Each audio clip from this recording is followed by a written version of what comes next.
Hey, it's Luke and Jet from Illawarra Arborist. We do all types of tree work from pruning to removals to stump grinding, but we also get to work in some unreal gardens in our local area. We've decided to put together some short videos to show you guys what we get to work in every day and just so you can appreciate some of the efforts that these clients have gone to. I just love talking to the owners of the gardens and finding out what plants they love, why did they design the garden the way they did, what inspires them, like show me before and after, what's your life story. Luke sometimes says I ask way too many questions that other people are thinking but no one else is asking. So we go on a journey, we ask some of those owners those questions and let this inspire you to get out there and give it a crack. Hope you enjoy.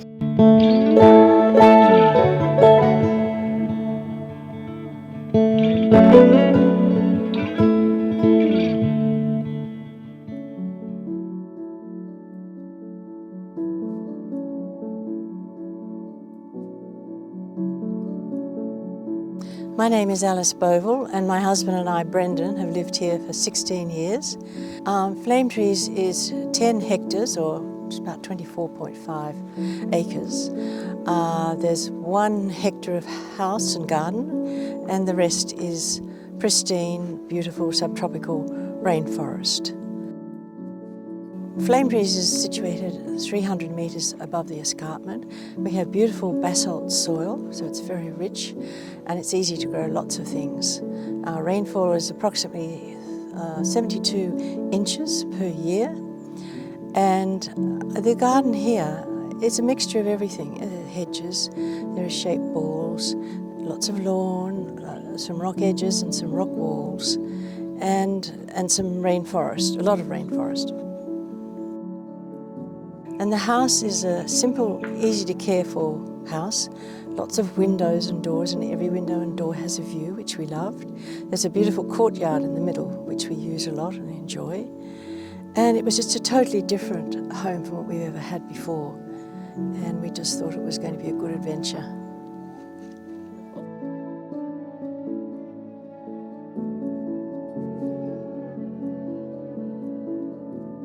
When we first came here, the garden was quite different. Yes, it had lawns, but it had many more planting beds.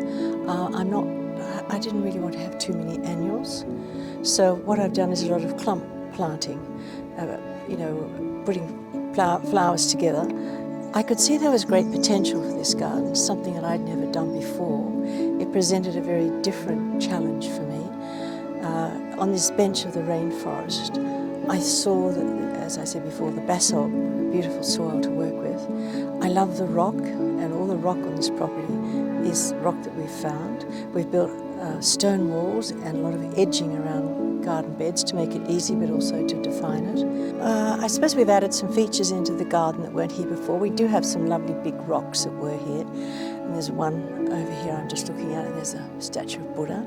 There's also a lovely statue up behind me. It's by Maurice Geiger.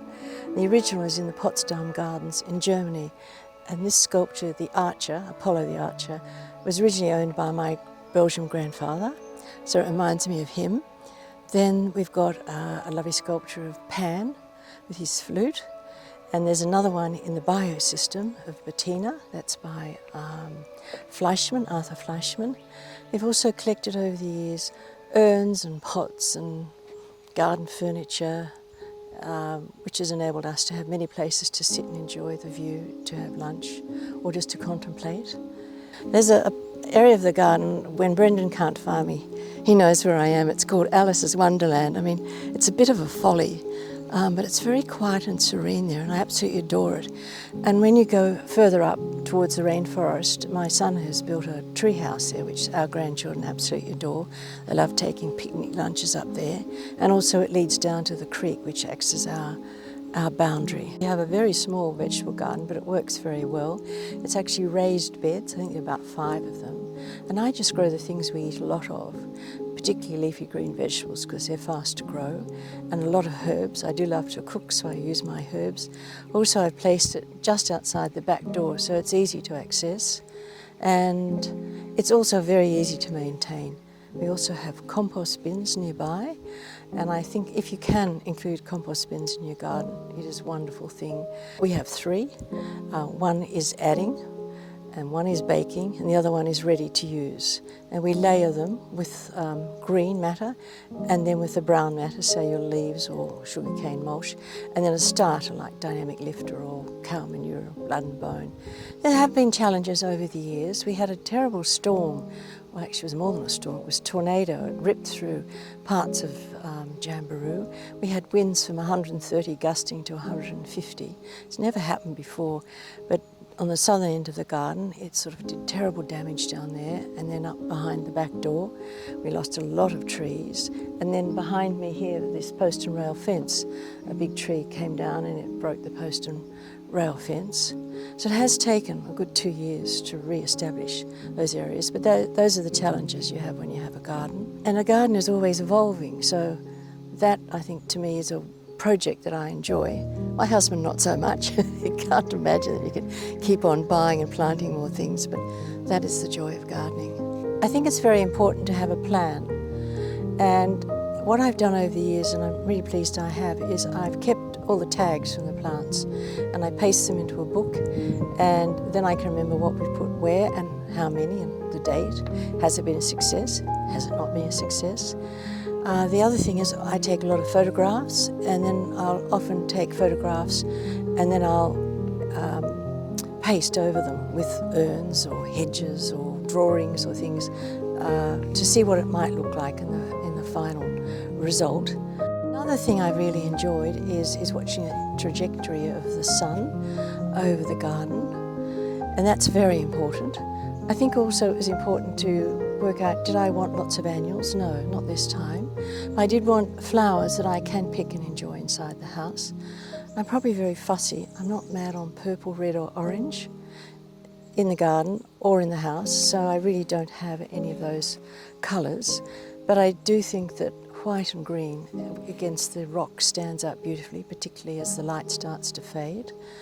I love blue and pink and yellow and mauve. When we first came here, I did a lot of the garden by myself, but I did have some help.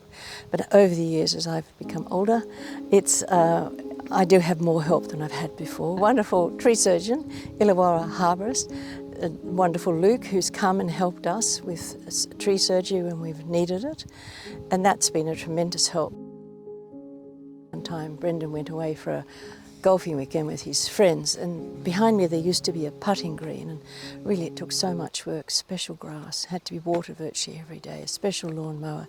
So I just decided that we have the Jamberoo golf course nearby, so why don't we just get rid of the putting green. And also there was a huge bed over there just with ground cover roses, but there was a little spring in the bed. So I decided that this was a good opportunity, and he left Sunday afternoon. By Monday, 7 o'clock, I had a team of people here. We recontoured, we got rid of the putting green, and then we used the rock to trim around the edges, and we did lay down some turf. When he came back, he got quite a shock. My mother was the one who inspired me to have a garden. There was nothing better than growing a pumpkin bigger than your brother's. And I think also it's important to realise that gardens do evolve, but also as you go through this journey, enjoy your garden, sit in the garden, have your friends and your family to lunch to enjoy the garden. And nothing gives me greater pleasure to cook and also to have friends and family and share this gorgeous place that we have.